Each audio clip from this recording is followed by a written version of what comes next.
اس وقت جو صورتحال ہے نگر کے، کیونکہ سمائر اور نگر ٹکر کوٹ میں لوکل کانٹیسٹ کے جو ہے نا ہمارے پاس جو نئے ٹیسٹ آئے اس میں 15 لوگ ہیں۔ آج کی جو لیٹسٹ ہے اس میں کچھ ایسے بھی رپورٹس ہیں جو نگیٹو بھی آئے ہیں، وہ ایک خوش آئندہ بات ہے۔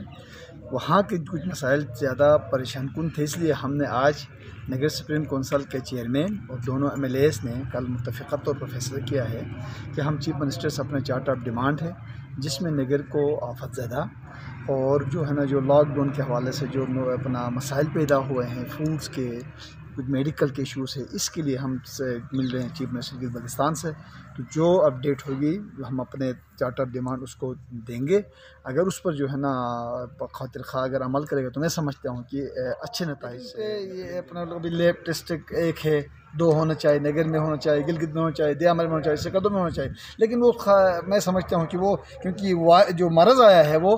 پہلی دفعہ ہے، جس کی وجہ سے کچھ خامیاں ضرور ہیں، لیکن میں سمجھتا ہوں اس وقت تک ان کے اپنا انتظامات کافی حد تک جی بی کے حوالے سے ہمارے نگر سپریم کونسل انجمن حسینیہ کے ٹرسٹ اور وہاں والنٹیئرس اس وقت نگر کو جو لاک ڈاؤن کیا ہے نا، اس میں وہاں کی گورنمنٹ کی انتظامیہ کے سے پوچھ لے آپ، تو میں سمجھتا ہوں نگر کے والنٹیئر کا اہم کردار ہے اور وہاں کے مخیر حضرات ہیں۔ وینٹیلیٹرس بھی ابھی آئیں گے،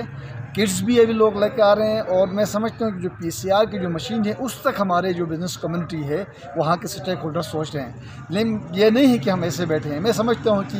گلگت بلتستان میں والنٹیئرس کی یہاں کے جتنے جو ہے نا سٹیک ہولڈرز ہیں ان کی جو ہے نا ایک کردار ہے گورنمنٹ کے شانہ بشانہ کھڑا ہو کر اس وقت اس مرض سے جو ہے نا قابو پانے میں کافی جو ہے نا ان کا ایک اہم رول